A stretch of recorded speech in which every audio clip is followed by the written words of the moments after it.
so loosen up your parts.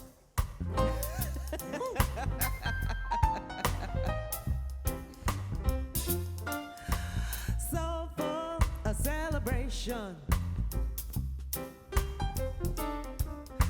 a soulful a celebration. We're gonna sing about our true vocation. We be soldiers of the love vibration. Our thinking righteous is our occupation, keeping in the positive without cessation. Soulful celebration. We're gonna bring about a powerful vibration. Soulful celebration. We're gonna bring about a powerful vibration, living and breathing in this one creation. Truth be our power and our sure foundation. Just turn the radio mind to a new station and be blessed with the new realization. Soulful celebration. We're gonna bring about a powerful causation. We're gonna bring about something. We're gonna bring about a powerful vibration. Time to tell a new story. Lift up your head and return to your glory. You got the power to do. Lay aside your fears and let spirit just shine.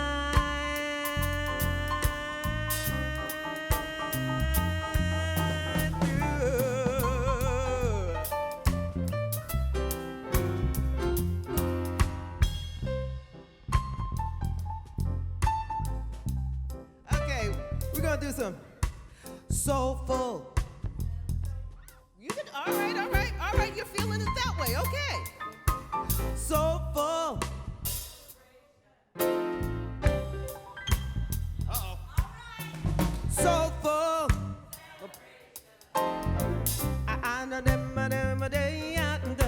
A soulful celebration. You're gonna make that positive vibration a soulful.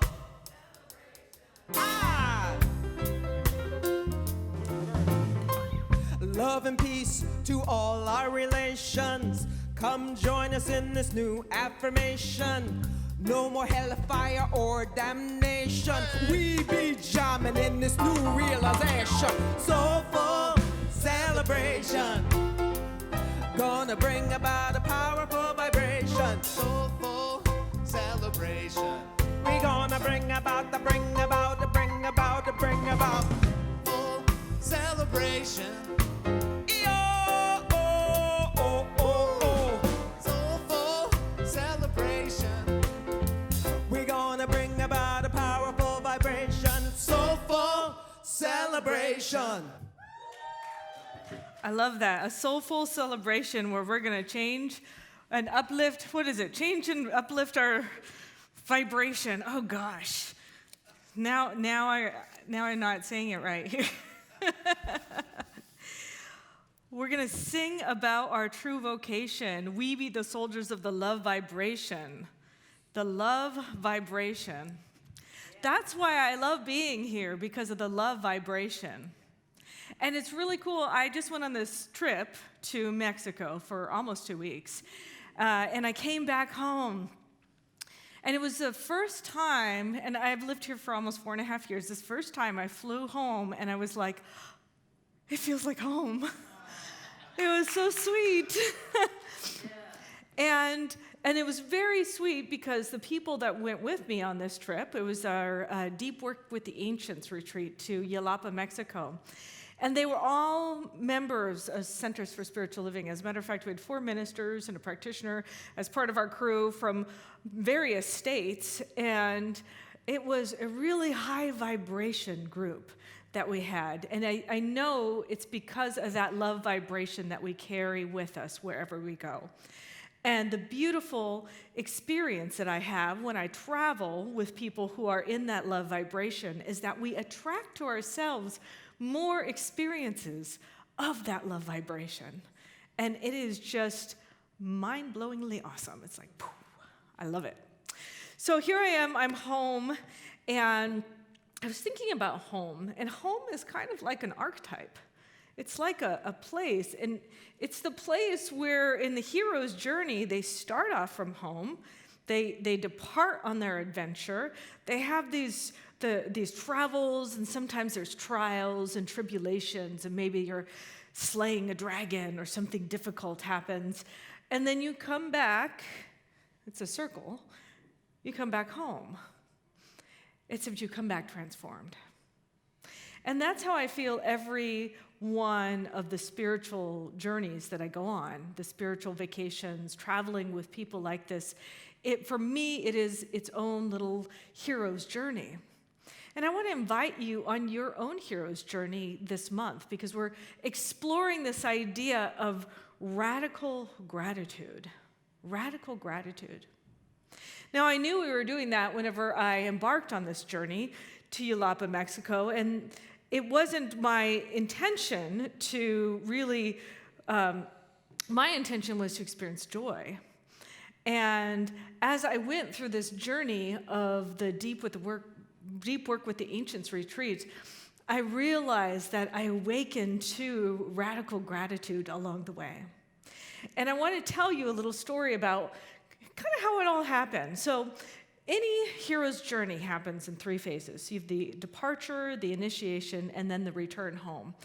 And so I departed on my call to adventure. That's what the hero's journey is. There's like an inward call. Maybe you felt that call. Maybe you felt that call to a new job or a new relationship with God or yourself or with somebody else. There's some kind of call to adventure. I know that there are some people in the room called to go onto the practitioner path. There's this call to adventure that stirs within the soul some way of coming out of ourselves and going to some place where we've never been before. Now, we flew into Puerto Vallarta, and I flew on Halloween day. I actually woke up at 2 o'clock in the morning to take my flight to Puerto Vallarta. And as we were driving through the very cobblestone streets, very bumpy cobblestone streets, we were driven by this Isle of the Catrinas. And it's right on the beach, and they have all of these different Catrina statues. And apparently this year, they had built the tallest Catrina statue in the world ever. Unfortunately, I couldn't see all of her because in the taxi, even putting my head out, I couldn't see all the way to the very top because she was like right next to me. But it was beautiful to see all of these different statues of the Catrina built with different outfits and from different artists from all around. And it was stunning to see how people honor, this is what I think is really beautiful, honor death. Yeah. There's a true honoring. And that's why I actually wanted to do this retreat, because we were going to Yelapa, Mexico, which is this indigenous town in Mexico. There's this big swath of land in Mexico that is guaranteed to the indigenous tribes. And so nobody can purchase the land. It is owned by the indigenous people of Mexico. And Yelapa is one of the towns that is owned by this indigenous tribal people. And we had to take a boat ride to get over there. You can't get there by car. There's jungle in between Yelapa and so Yelapa is not an island. People thought we went to an island. It's not an island, but it's not connected to the mainland. It's only connected to its own indigenous communities. So there's 7 different communities, and Yelapa is part of it, and you take a boat ride from Puerto Vallarta over to Yelapa. And what I really love, and this is where radical gratitude kicks in, is the first lesson of radical gratitude is it begins when we stop taking life for granted. We stop taking life for granted. So here we are pulling up at a boat, and we go to the pier, and I recognize this town, and I have friends who live there, so I've been there several times. And the beautiful thing about Yelapa is everything was brought in by boat, everything, and they keep bringing things in by boat. Refrigerator, by boat, bed, mattresses, by boat.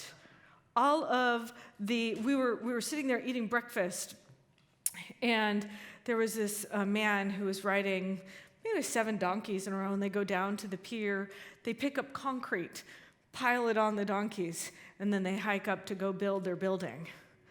So everything was brought by boat.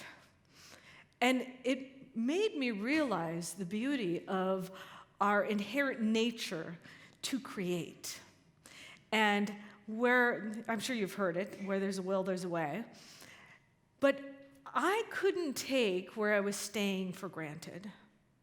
I couldn't take the fact that I had this beautiful concrete place and this lovely oven and this lovely refrigerator. I couldn't take it for granted. Yet, how many times in my daily life do I take my own stuff for granted? I mean, really, look around right now. What are you taking for granted right now? I mean, yeah, think about the chair that you're sitting on. Who paid for that chair? Somebody did. And who invented that chair? What about the material on the chair? Somebody designed the material. Somebody fabricated it. And even the padding that's on the chair, or the metal had to be mined from somewhere, just on that one single chair. How many people conspired for your rear to be happy? I mean, and for those of you who are out there on your couches and your chairs, it's the same thing. And it's like, if you look around, how much do we take for granted? How many people conspired for you to be in this exact situation in this very moment right now? It was a community. Hundreds, if not thousands of people. The clothing that you're wearing, your glasses, if you think about your shoes or the carpet, this beautiful wood that we had custom made here for our community, where did that come from? How many places have touched our hearts and souls? How many communities have reached out just for us to have this moment now?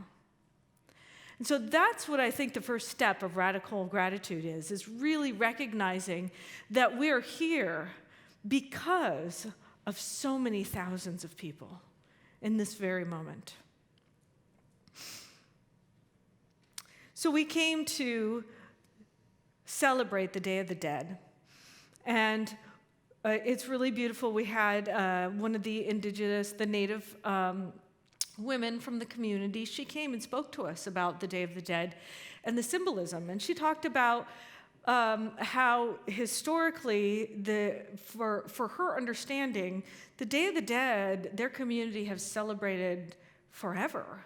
She said even before the Spanish conquerors came and conquered us and brought Catholicism, everybody in the town is Catholic. And she said, even before that, but the Catholics incorporated it as part of the religion, as part of the belief system, because truly it's an opportunity to celebrate those who've passed on. And so our guest, Nareda, she invited us to make our own altar, and we made our collective altar together. We had all brought pictures of somebody who we've lost, who's passed on, and we shared about it with each other along with 2 things that they loved. And for me, I brought a picture of my father, and I had a little wooden heart that my dad had made for me when I was 14. And I had 2 pictures. One picture was when he gave me that little heart out of wood that he had made for me. See, my dad was a carpenter, so, you know, Jesus and I, we have a lot in common. But he was a huge lover of wood, and he worked with his hands to craft and make anything. He could make anything from wood. It was amazing. And then I brought this stone of labradorite because my dad also loved to, he got his degree in geology. And so he always took my brother and I out rock hunting. And I got to share these stories of my father, and other people got to share stories of a child they'd lost, or a brother, or a sister, or a parent. And it made me realize how often we don't speak about the people who have gone before us. And how in our society, in America at least, we don't have a spaciousness or an opportunity to really share who's touched our hearts? Who's made a difference in our life? And one of the people started sharing about how there was a miscarriage before her and her family. And it woke me up to the remembrance that my mom had had a miscarriage before me. So there was my brother, and then there was a miscarriage, and then there was me. And the baby was 6 months before it died in my mom's belly. And it made me realize that boy has had an impression on my life. He has crafted who I am. They even said that the cells in our bodies, that we pick up the cells of those who have gone before us. So literally, he's part of my DNA. He's part of my makeup, just like my older brother. And I remember the first time I had an awareness of this older brother that I have, and I was in a sweat lodge at Woman Spirit. And we were doing the sweat lodge, and my sweat lodge leader, Donna Starr, who's a good friend of mine, she invited us to do a round where we honored our ancestors. And it was a silent round for us to commune with them. And in this silent round, I got this huge message from my brother. Now, at the time, I was like, oh my God, did my older brother die? Because I was a little freaked out that this is my brother, he's communicating with me. And when I had that little freak out, all of a sudden, I had this image of a triangle inside my mind, and it said, no, you're one of three. You're one of three. I'm the missing one. And he told me that he was my guardian angel, and that wherever I am in life, that he's here to protect me. And while I was in Yelapa, I remembered that again. I remembered that I have a personal guardian angel hanging out with me all the time. My older brother. Mom, if you're watching, you should tell me if you ever gave him a name. I'd be interested in that. But it's really sweet because I had forgotten. I had forgotten. And I love this time. They say the veil is the thinnest at this time because we have an opportunity to reach out to those who've gone before us, and they're always speaking. They're always giving us messages. And we should take time to honor them. So that's my second awareness of radical gratitude, is taking time to honor and appreciate those who've gone before you, those who've made an impact on your life. And it may be a child or a nephew or somebody younger than you. It may be your parents. But whoever it is, they have touched you. And every single person who has come into your life has made an impact, no matter what. So I want to invite you to start telling your stories. Tell your stories of your friends and your family members who've passed on. I know many people have lost people in this last year. But not only this last year, how about the last 5 years? Or even the last 10 years? We've had a lot of people who've crossed over. But those people, some of those people purchased the chairs that you're sitting in. You know, this community is 101 years old. 101 years old.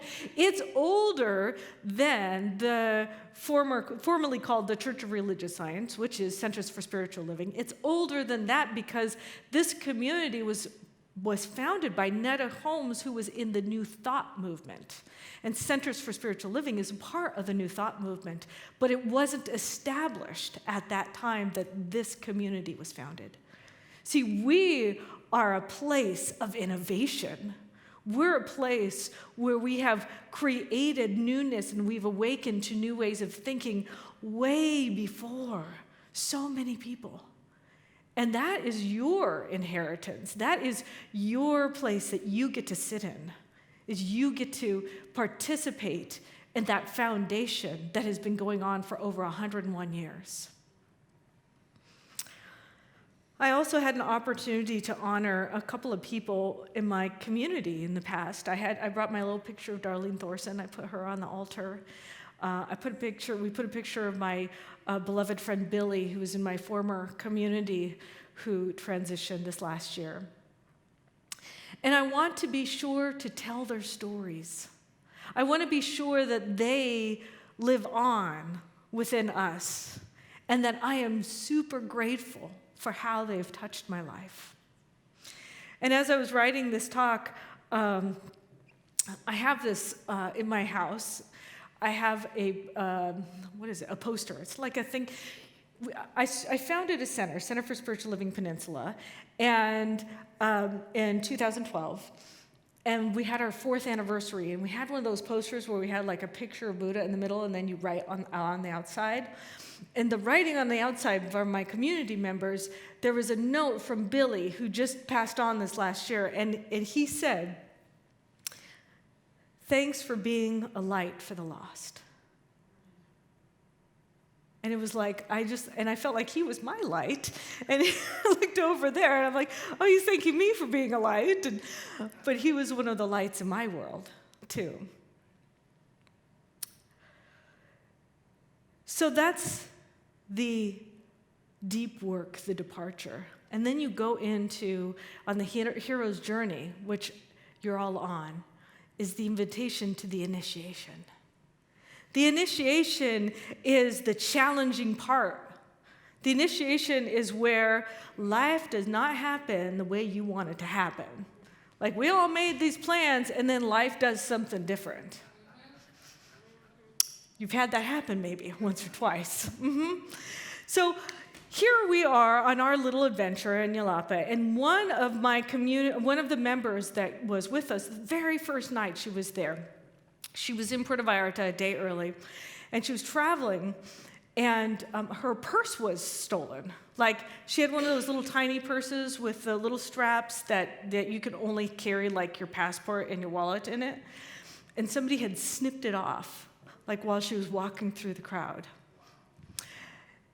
Now, this is where radical gratitude is the rubber that hits the road. This is where we say, who are you going to be in that moment? How are you going to respond? Can you find radical gratitude in the moments that aren't so pretty? Now, this one person who attended, she is a minister, and her instant response was go to prayer. She sent a note out, prayer request. This is what happened. I don't know what I'm going to do. Please keep the highest and best in prayer for me. Now, fortunately, she didn't have all her money stolen. She had some of her money stolen. She still had some credit cards there, but she didn't have her driver's license or her passport on the very first day of the trip. And they said, well, you might have to go to the Mexican consulate. You're going to have to fly down there, and she's like, how am I going to do that? And then she kept talking with people, and we fortunately had a picture of her passport that we sent to her. Thank you, Monica. And we were able to find out that she didn't actually need to get a passport to get back home, because she was flying with the same airline, and they said if you just come in several hours early before your flight, that airline will bring up the copy of your passport, and they will use that as your copy. I know. Wow. And so, miracle of miracles, of miracles, of miracles, and the entire trip, everything was taken care of along the way, and she was able to get everything that she needed. And she was in a state of gratitude and appreciation the whole way. Not a state of being pissed off about what happened. She was in a state of gratitude about all the miracles that were happening along the way. So that's what radical gratitude is. That's what it's about. It's like when you come into life's troubles because you think, okay, I'm a spiritual person, life is great for me, I did all my positive affirmations, I'm affirming great things happening to me, and something not so great happens, that's where you go into radical gratitude. I mean, the worst thing that happened to me is I got sunburned on the trip, so I'm like, well, okay, radical gratitude. Well, good news is I thought I couldn't go snorkeling because I was so crispy that I didn't want to get back out into the water, and somebody brought a long sleeve shirt. They had an extra, so I could wear a long sleeve shirt and I could go snorkeling. I mean, and then I thought about how so many women pay to have facial peels. Like, I didn't need to pay for that, right? And then it brought me to the idea of like, oh my God, our bodies like heal themselves so brilliantly. My body was doing its work, peeling off all that skin. But I can't believe my body does that, and how grateful I am that our bodies are so miraculous. So many healings. I've had so many healings in my life, and I keep having healings because my body's natural way of being is to heal. See, that's our natural way of being, is to be healing, always. Always revealing a higher and greater good, even when life presents difficulties. So, oh, and I had a vitamin D deficiency, and I think that's gone, so,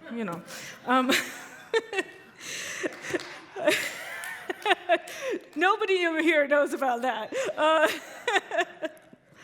But it reminds me that I was looking at all the townspeople in Yelapa, and there's various ways of, I'll just say there's some poor people in that town. There just is.